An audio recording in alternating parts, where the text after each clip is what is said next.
Greetings, ladies and gentlemen, and welcome to another Investoween special. What's one of the most iconic comic heroes that more and more people seem to dress up as each year for Halloween?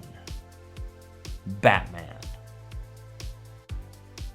What, did you expect a cutaway where I explain who Batman is? He's fucking Batman. You know who Batman is. But one thing you might have missed is his recent video game adaptations, the Batman Arkham series. Rocksteady Studios launched a bold new legacy for Batman games with the release of Arkham Asylum in 2009, followed by a near-perfect sequel in 2011 known as Arkham City.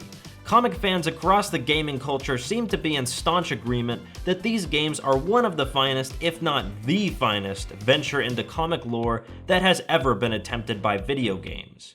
The atmosphere was dark, the combat was fluid, and they managed to blend stealth and action in a way that just doesn't exist within the genre. And wouldn't you know it, Batman now has a third game.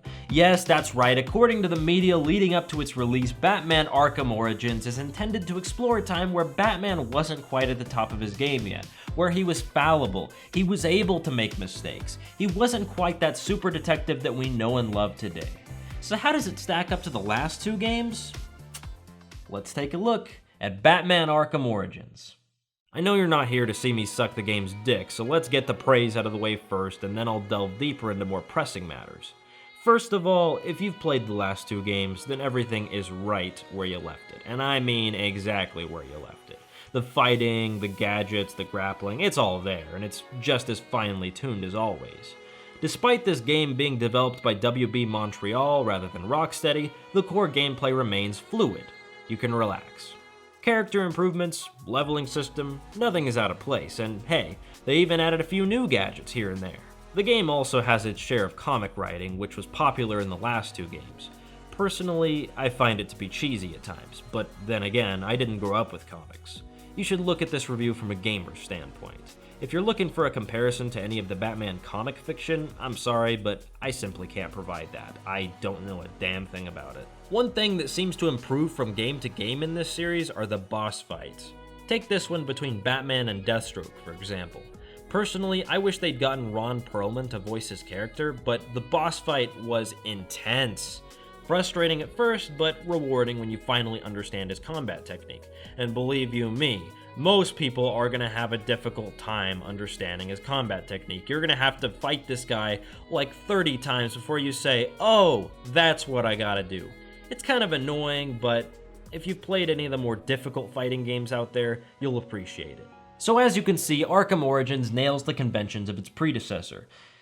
But you might notice from the timestamp down below that this review is far from over. Sorry, Batman fans, but it's about time I shit all over your dreams. Let's take a look at the weaknesses with Batman Arkham Origins. First of all, what happened to that fresh take on Batman we were promised in the lead up to this game? We were told that we would get to see Batman in his most fallible form. We'd get to see him work with rough edges. We'd get to see him at a time where he wasn't this cool and collected genius detective of the later iterations. He seems no different to me, guys. In fact, the writing barely takes this aspect into consideration at all. I think I only heard 2 lines of dialogue that even remotely addressed this fact. I found that to be pretty disappointing. Furthermore, if you love comic writing, you'll probably have no problem with this game, but as Yahtzee and many others have pointed out, it gets old. Please spend time developing your characters rather than just assuming we know everything about them. My knowledge of Deathstroke comes from Teen Titans, and clearly the guy in this game is nothing like him, so how am I supposed to feel about the guy? There aren't really any problems with the gameplay side of things, but considering it did borrow 90% of its mechanics from its predecessor, that's to be expected. Origins is basically a new story told with an old game, which can be infuriating for a reviewer like myself. I keep thinking to myself, haven't I basically played this before? Usually when I review a game, I play a good 6 to 8 hours, just intensely focused on it. This time, I had to break the play experience up into 3 separate occasions, simply because I kept hitting burnout. If you've had prolonged exposure to any of the previous Batman games, I think you're going to run into the same problem. Arkham Asylum revolutionized the comic hero action game, Arkham City perfected the comic hero action game, and Arkham Origins cashed in on the comic hero action game.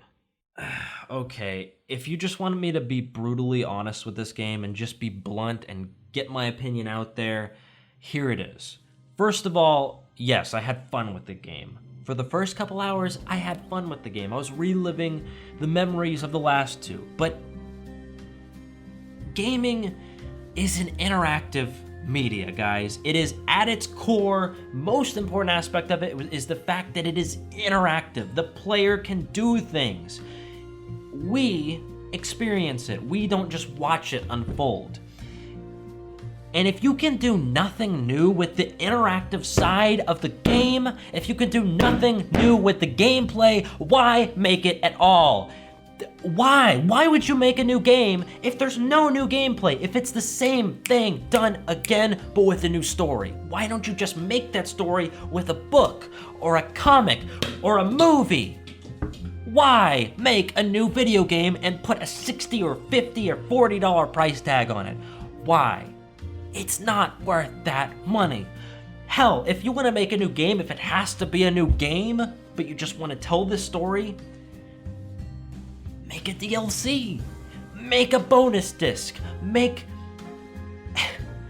We have these features. We have this ability to add on to an existing game. You could take Arkham City, you can release a bonus disc, an expansion disc, a DLC.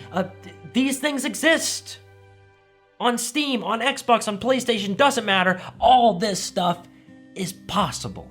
So why did you make a new $60 or $50 or $40, depending on where you live, dollar disc?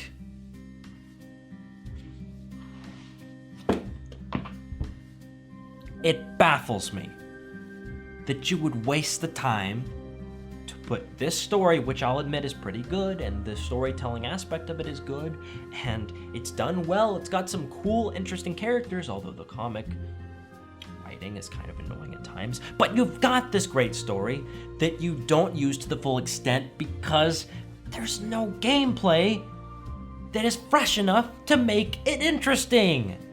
I couldn't even finish the game. I couldn't bring myself to do it. I was so bored at certain times because it was just reliving Arkham City.